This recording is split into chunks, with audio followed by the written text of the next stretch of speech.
Hello friends, good morning. आज हम numerical analysis का अगला चैप्टर है न्यूमेरिकल इंटीग्रेशन, संख्यात्मक समाकलन।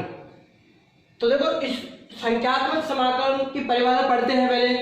तो इसकी परिभाषा क्या होती है? देखो, जैसे y बराबर f(x), ये कोई फलन है, इसके चर अक्ष के संगत y के मान दे रखे हैं या f(x) के मान दे रखे हैं। हमें चर अक्ष के संगत f(x) के मान दे रखे हैं।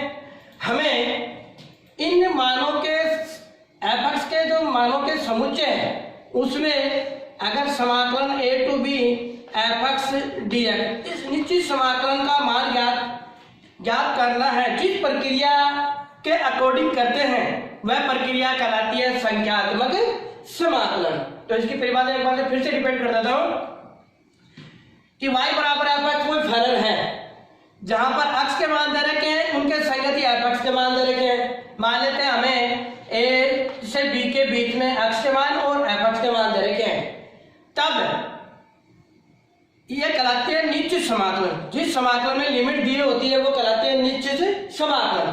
तो इस समाकलन का मान इस समुच्चय के अंदर ज्ञात करें जिस प्रक्रिया के अकॉर्डिंग, तो वो प्रक्रिया कहलाती है संख्यात्मक समाकलन।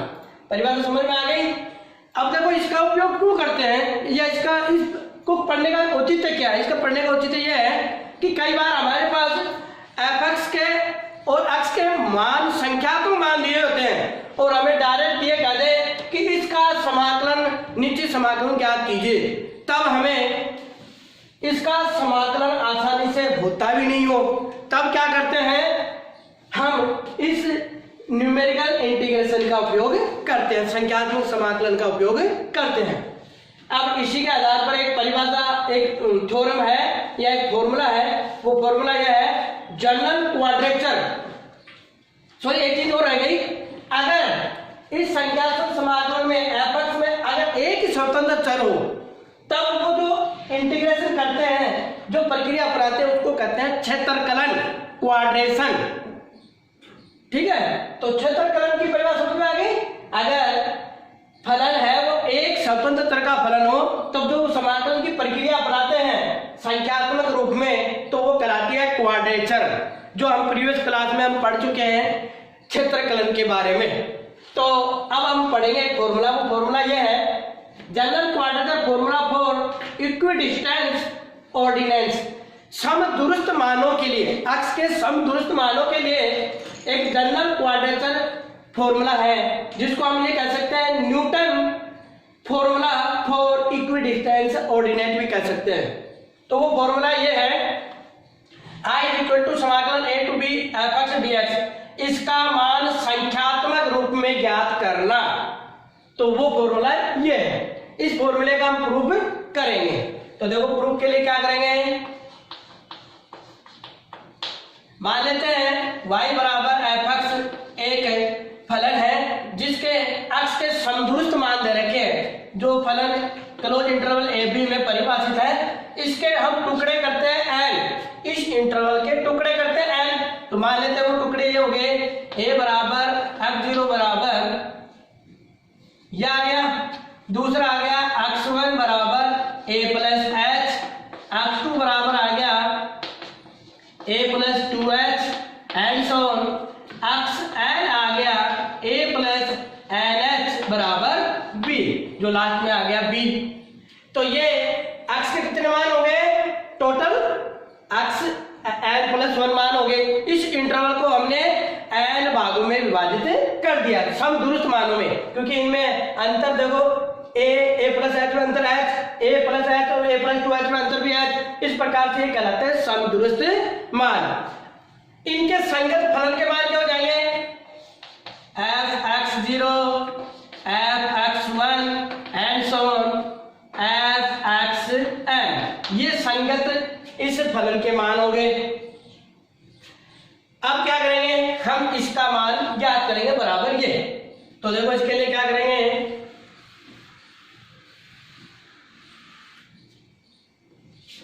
I बराबर समाकलन a to b f(x) dx is equal to समाकलन a की जगह आ जाएगा f(0) और b की जगह हो जाएगा x0 प्लस NH और fx की जगह हो जाएगा y x dx।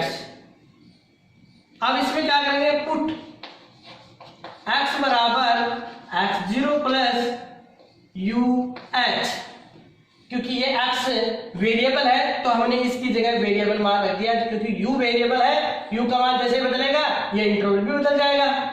तो x minus x0 upon h बराबर क्या हो गया u, तो dx बराबर क्या हो गया, यहाँ से dx बराबर, क्योंकि x0 कौन सी राशि है, h भी कौन सी राशि है, फिक्स है ये तो ये आ जाएगा h du। ये सारे मान इस समीकरण में रखेंगे तो क्या आ जाएगा हमारे पास, I इज इक्वल टू समाकलन a to b fx dx is equal to समाकलन, जब लिमिट x0 है, x की लिमिट है, अब यहाँ पर लिमिट किसकी आ जाएगी, u की, तो यहाँ पर जब x का मान x0 है तो u का मान क्या हो जाएगा 0, क्योंकि यहाँ पर x0 रखेंगे, x0 से x0 कट जाएगा, h का भाग लगाते हैं 0 में तो u बराबर 0। जब x0 का मान x की जगह x0 प्लस NH रखेंगे तो u का मान क्या आ जाएगा n, ठीक है।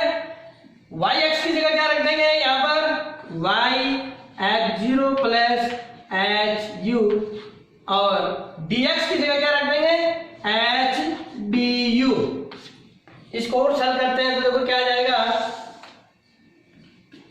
I बराबर समाकलन a to b fx dx is equal to समाकलन, अब देखो h क्या है, कौन सी राशि है, तो ये समाकलन के चिन्ह से बाहर आ जाएगा, तो ये तो बाहर आ गया, ये लिमिट आ जाएगी 0 टू n, और इसको हम क्या लिख सकते हैं, y x0 plus HU du is equal to, अब हम Newton formula for forward difference operator उसका इसमें उपयोग,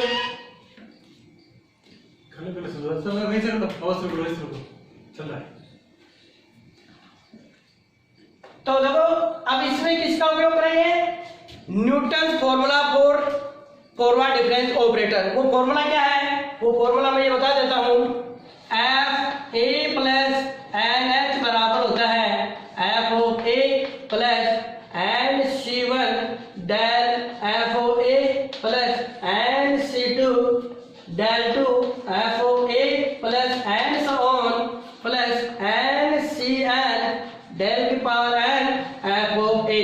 ये कहलाता है Newton formula for forward interpolation. तो इसका इसमें उपयोग करेंगे क्योंकि y x0 प्लस h का मतलब है यही, यहाँ पर n की जगह क्या आ जाएगा u हो जाएगा, तो ये यूज करेंगे तो क्या आ जाएगा I इक्वल टू समाकलन h बाहर रह गया 0 टू n, यहाँ पर इसका उपयोग करेंगे तो क्या आ जाएगा, देखो y0 प्लस, क्योंकि y0 का मतलब क्या हो गया, y0 का मतलब है y x0, तो यहां पर a की जगह क्या है x0, अगला क्या आ जाएगा nc1 del y0 plus nc2 del two y0 plus and so on, और लास्ट क्या आ जाएगा ncn डेल की पावर n y0 और लास्ट में आ जाएगा do। अब n की जगह क्या है, यहाँ पे u है तो यहाँ पर ऊपर u आ जाएगा, फिर u और यहाँ पर भी u और यहाँ पर भी u और यहाँ पर भी u, क्योंकि हम यहाँ पर n की जगह है u तो इस पूरे फॉर्मूले में u आ जाएगा। अब इसको सरल करेंगे तो क्या आ जाएगा h समाकलन 0 to n y0 plus uc1 का मान क्या होता है, क्योंकि ये कहलाता है कॉम्बिनेशन संचय, संचय के फॉर्मूले से uc1 का मान होता है u del y0 plus uc2 का मान क्या होता है u minus 1 upon factorial 2 del two y0 plus and so on, और ucu एक और लिख लेते हैं, इससे आगे वाला पद क्या हो जाएगा, u minus 1 u minus 2 upon factorial 3 del की power 3 y0 plus and so on. Last पद क्या आ जाएगा, u का मान होता 1 तो यह आ जाएगा डेल की पावर u y0 du। अब क्या करेंगे, क्योंकि y0 डेल टू y0 ये सारे क्या है, कांस्टेंट राशि है। अब इसका समाकलन करेंगे किसके सापेक्ष, u के सापेक्ष। तो क्या आ जाएगा, अब इसका समाकलन करेंगे तो देखो क्या आ जाएगा, i is equal to h। अब देखो y0 del two y0 upon factorial 2 ये सारे क्या है, कांस्टेंट है, क्योंकि ये इनिशियल पॉइंट पर y का मान है तो फिक्स हो गया।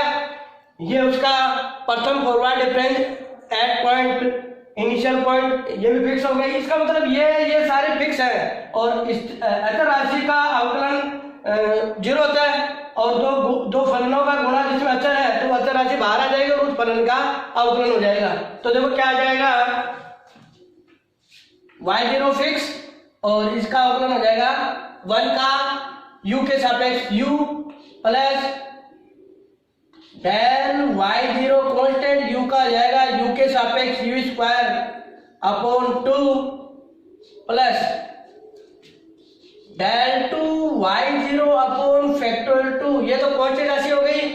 u इस u को इस u से गुणा करेंगे तो u स्क्वायर माइनस u, तो u स्क्वायर का अवकलन क्या आ जाएगा, u क्यूब बटे 3 माइनस और u का आ जाएगा u स्क्वायर अपॉन 2 प्लस, अब ये del cube y0 upon factorial 3 ये कांस्टेंट हो गया, del cube y0 upon factorial 3 ये कांस्टेंट हो गया और इन सब का गुणा करेंगे तो क्या आ जाएगा, u cube minus 3u square plus 2u।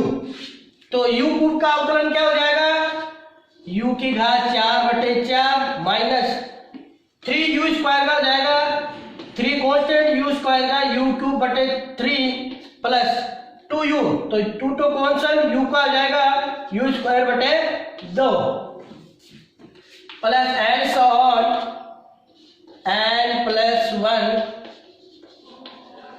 Terms और लिमिट आ जाएगी 0 to n। अब क्या करेंगे, अब अपर लिमिट रखेंगे तो u की जगह n रखेंगे, फिर माइनस u की जगह 0 रखेंगे।